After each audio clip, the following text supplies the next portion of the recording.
Hello and welcome to the first episode of the 2017 Hall of Faves. I know this series got a little bit lost last year. After September, life got a little bit hectic and I kind of struggled to keep up with this series, but this year I'm determined to keep it monthly. And saying that, this first episode of January is being filmed quite late. It is the 7th of February today. I'm not even at home. I'm currently in Melbourne in an Airbnb. We just went and saw Bring Me the Horizon, which was beautiful. I cried. But nonetheless, I've got time. I'm in a place with huge windows, so I've got enough natural light to not be able to excuse not doing a video. So that is what we are doing today, the January Hall of Faves. So the first thing is a favorite, but also a hate. The hate part is the Netflix series of A Series of Unfortunate Events. I'm not going to go into it because if I start talking about everything wrong with the Netflix adaptation, this video is going to be very long and very hateful. So I'm just not gonna go there. But the books I loved as a child, I never owned them. I only ever borrowed them from the library. And when this horrendous attempt of a TV series came out, I was just like, I need to revisit what actually happened because this is seriously tainting me. NPH. Sorry, I said I wasn't gonna go there. I'm not gonna go there. So I've been rereading the original series of Unfortunate Events and I got the box set for like 80% off. I don't know if Book Depository was doing some kind of campaign because the series had just come out, but I got all the original covers with all the different colourful spines and the rough pages and all the little illustrations, just like I remember as a wee bebe when I first read it. It's been really good to revisit. I'm looking forward to finishing this one. This is the third book, The Wide Window, just because I feel like I've seen the first 3 books so many times, like with the Jim Carrey movie and now of course with the abominable Netflix series.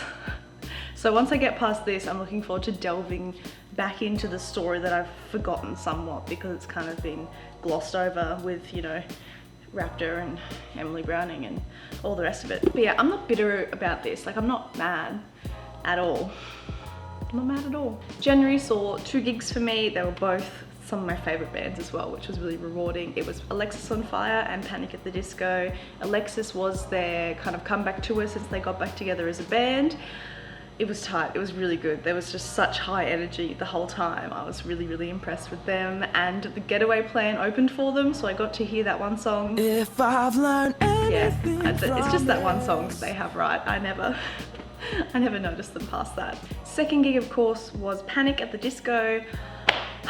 I don't know what you want me to tell you. I mean, I saw Brendan Urie in real life. It's beautiful. It's a beautiful boy. And it was just an all-round good gig. I like that he's kind of gone in this pop punk jazz fusion direction. So he had all his brass there. They rolled him in on a grand piano. He was doing backflips. He was still doing some pop punk stuff. It was good. It was a good like combination of new and old Panic, considering that he's carried that band for like 13 years. There's no other original members except him anymore, but still good. Still good. The next thing I want to mention is this top and just this brand in general. The brand is Miss Patina and I got this top in their recent sale. They were clearing out because they've just released their new spring summer range. And yeah, it's just a navy spotty top, but their stuff is quite simplistic, but it's just really well made and it just always has a little fun touch. So like for this one, you've got these fun little peaky holes down the sides. I don't know much fashion terminology, but I love it. I have definitely kind of gone a bit Miss Patina mad lately. I've kind of snapped up a lot of things in a short amount of time and you know, it's just kind of my ultimate brand. I feel like I've graduated from Princess Highway into Miss Patina because it's a bit more pricey and a kind of different fabrics and different makes, but definitely still the same vibe as all my Princess and Dangerfield stuff. So I love it a lot.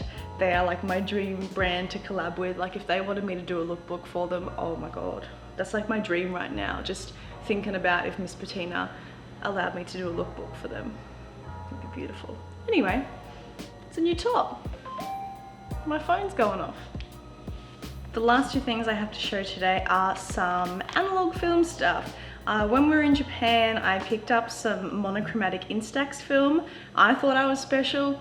never seen it before, come back home, turns out it's everywhere. I've been saving it for a special occasion, and that being this little Melbourne trip. So I got a few happy snaps. I mean, they're not great. Instax is never great, but it's fun, so that's been good.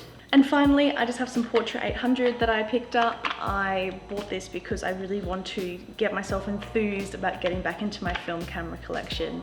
I have a lot of cameras and I've shot with them all, but I've never like mastered any of them before, and that's what I really want to try and do this year. My only deterrent is film is so expensive to develop now. If you maybe live in Brisbane or the Queenslandy region, Great Southeast, and you have like a secret place where you get things developed for cheap, please let me know, because this girl can't afford this hobby. I feel like it's kind of the next step for me in terms of developing my photography, because you have to consider so much more when you're shooting on film, like the mechanics of your camera and your setup, to your composition, to your lighting. Everything else doesn't get done automatically for you. You have to create it. So hopefully I can kind of develop my skills in that aspect a little more, and also find a film that I like to shoot with. I haven't tried any Portra before, so hopefully this turns out okay. And yes, I think that's the end of the January Hall of Faves. Sorry it's a little bit different to my usual setup. I don't have my silk on me to do my inserts, but I'm sure we'll manage for this one time without it. Thank you so much for being here, and I'll see you in my next one. Bye!